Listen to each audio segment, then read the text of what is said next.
I don't think they would be able to achieve it by but what is likely to happen is they're going to have a good crack at it, you know, and that's good enough.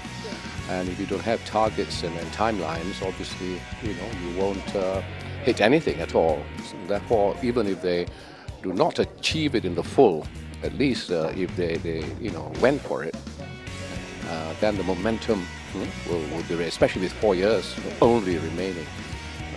But secondly, you know, whilst having a good crack at it, they should think of the other tracks of you know, of community building, of integration.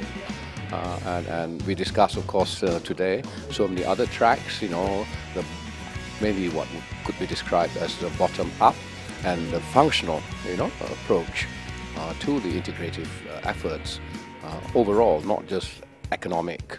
And I think there are lots of possibilities there in terms of the strength of business companies, you know, in terms of the strength of information technology and using that to reach the people, and especially younger people who use such technology more extensively. And in terms of education, you know, was talked about. Forget about education ministries and you know, create university links independent of them. And you know, there are many ways it can be done. And of course, you know, research organizations, you know, such as CHARI, which is of course leading the pack. There is no pack yet in respect of research, but I think it's an excellent initiative. And as you mentioned earlier during the talk, you mentioned a lot about outreach. Is it a primary concern in ASEAN?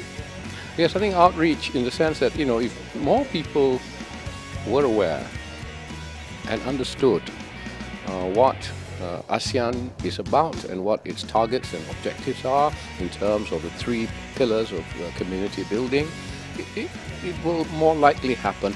You know, they would understand it more. At the same time, a constituency would be built in various ASEAN countries that would be necessary, you know, for the implementation and the buy-in of various ASEAN objectives, and it's important to reach this constituency.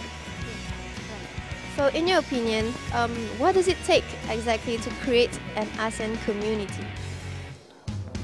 I think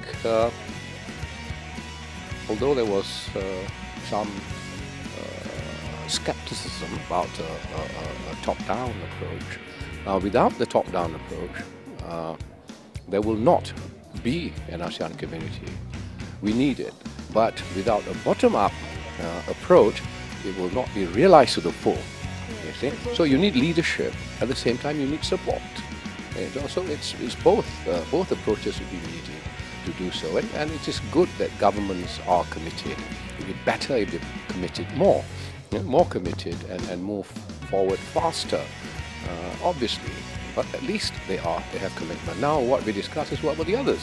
Are they in play? You know, do they understand that they are part of a larger community?